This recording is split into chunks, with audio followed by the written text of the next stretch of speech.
Imam Ibn Hajar al-Asqalani pada zamannya adalah seorang hakim besar Mesir. Beliau jika pergi ke tempat kerjanya berangkat dengan naik kereta kencana yang ditarik oleh kuda-kuda atau keledai-keledai dalam sebuah arak-arakan. Pada suatu hari beliau dengan keretanya melewati pasar. Seorang Yahudi Mesir penjual minyak tiba-tiba menghadangnya. Imam Ibn Hajar turun dan tersenyum kepada lelaki itu. Ketika mereka berhadap-hadapan, penampilan keduanya tampak bertolak belakang.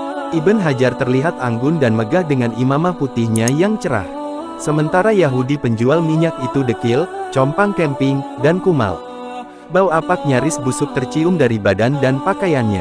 Si Yahudi itu berkata ketus kepada Ibnu Hajar, "Benarkah nabimu berkata, dunia itu penjaranya orang yang beriman dan surganya orang kafir?" "Ya, benar," jawab Ibnu Hajar.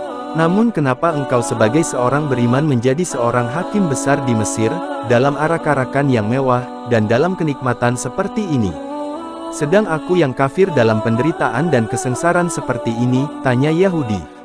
"Coba lihat," sambung si Yahudi, "aku hidup dalam susah dan nestapa sebagai penjual minyak, miskin, dekil, compang camping, dan lusuh. Aku merasa terpenjara oleh kekafiranku ini, sehingga aku adalah mukmin. Sedangkan kamu, hidup mewah dan tampil megah, menaiki kereta yang sangat indah.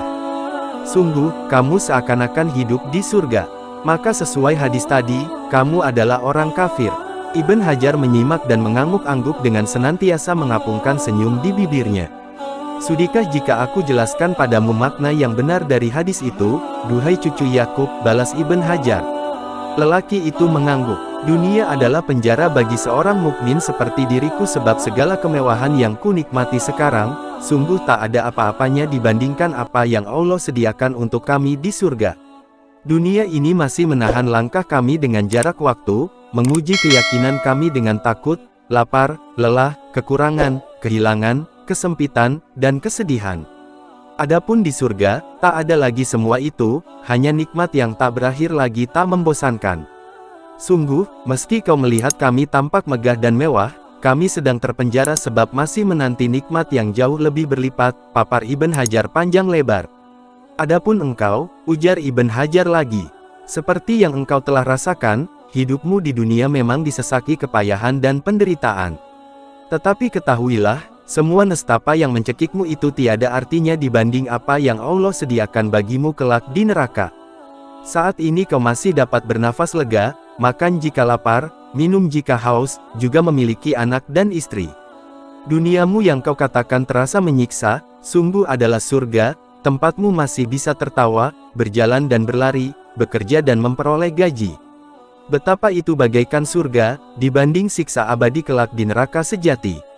Api yang menghanguskan, siksa yang meremukkan, kehausan yang diguyuri air mendidih, kelaparan yang disuapi darah, nanah, dan zakum."